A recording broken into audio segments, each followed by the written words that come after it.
Hello viewers, welcome to the IGNOU tech में आप सभी का स्वागत है। व्यूअर्स, तो कैसे हैं आप सब? आई होप कि आप सब अच्छे होंगे। तो आज आप लोग के बीच फिर से एक नई वीडियो लेके आए हैं और आज की इस वीडियो में हम लोग देखने वाले हैं मोस्ट इंपॉर्टेंट क्वेश्चन जिसका सब्जेक्ट कोड है BHDC 131। व्यूअर्स, तो ये वीडियो बहुत ज़्यादा इंपॉर्टेंट होने वाला है। व्यूअर्स, तो यदि अभी तक आपने हमारे चैनल को सब्सक्राइब नहीं किया है तो प्लीज़ आप हमारे चैनल को सब्सक्राइब कर लीजिए तथा साथ ही PDF प्रोग्राम के लिए टेलीग्राम चैनल को ज्वाइन कर लीजिए। व्यूअर्स, तो आइए देखते हैं प्रश्न को। प्रश्न क्या कह रहा है? प्रश्न कह रहा है भक्ति आंदोलन की विभिन्न परिस्थितियों का वर्णन कीजिए। व्यूअर्स, तो यह प्रश्न हमारे 20 मार्क्स में पूछा जाता है और इस बार पूछे जाने की बहुत ज़्यादा संभावना है।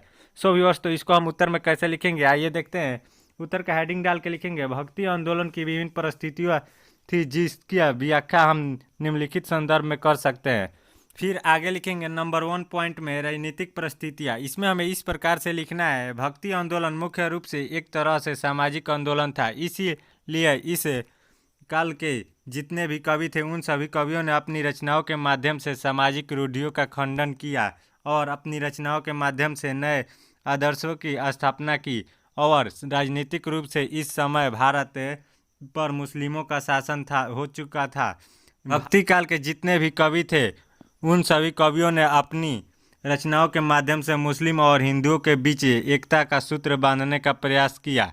भक्ति काल के ऐसे बहुत से कवि थे जिन्होंने अपनी रचनाओं के माध्यम से अपने विचार को, अपनी भावनाओं को जनता तक पहुंचाने का प्रयास किया और हिंदू मुस्लिमों के बीच में अपनी आपसी मतभेद को मिटाने का प्रयास किया। फिर आगे लिखेंगे नंबर 2 में नेक्स्ट पॉइंट में सामाजिक और आर्थिक परिस्थिति। इसमें हमें इस प्रकार से लिखना है भक्ति काल के जो समाज था वह मुख्यतः सामंत समाज था। भक्ति आंदोलन के दौरान समाज में सुख सुविधा राजा और सामंत तक ही केंद्रित था। इसके अतिरिक्त समाज में मध्यवर्गीय जनता की स्थिति दिन प्रतिदिन बिगड़ती रही थी।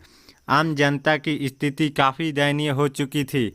उस समय तत्कालीन समाज में जाति प्रथा और छुआछूत की भावनाएं काफ़ी ज़्यादा फैल चुकी थी। उस समय समाज में अंध इस भी काफ़ी फैल चुका था। अतः भक्ति आंदोलन के कवियों ने अपनी रचनाओं के माध्यम से सामाजिक अंधविश्वास को दूर करने का प्रयास किया और इसके साथ ही साथ जाति प्रथा की भावना को हृदय से दूर उखाड़ फेंका।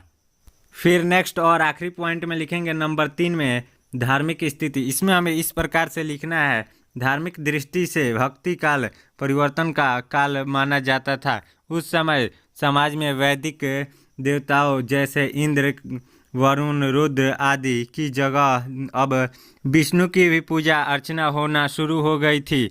धार्मिक क्षेत्र में इस काल के एक और बड़ा परिवर्तन आया। उस समय धीरे धीरे विभिन्न देवी देवताओं के साथ स्थान पर एक ब्राह्मण की पूजा पूर्व भावना लोगों के हृदय में बढ़ने लगी थी। भक्ति काल के कवि लोगों को एकता के सूत्र में बांधना चाहते थे। सिख संप्रदाय के संस्थापक गुरु नानक ने लोगों में एकता स्थापित करने के लिए सिख पंथ की स्थापना की। इसके अलावा गुरु नानक ने धार्मिक भेदभाव को दूर करने का प्रयास किया। उनका कहना था कि राम और राही में एक ही है, हम सब उनके बंदे हैं, इसलिए हमें आपस में मिलजुल कर रहना चाहिए। व्यूअर्स, तो इस प्रकार से हम इस प्रश्न को हल करेंगे। और यदि अभी तक आपने हमारे चैनल को सब्सक्राइब नहीं किया है तो प्लीज़ आप हमारे चैनल को सब्सक्राइब कर लीजिए तथा साथ ही साथ PDF प्रोग्राम के लिए टेलीग्राम चैनल को ज्वाइन कर लीजिए द इग्नू टेक।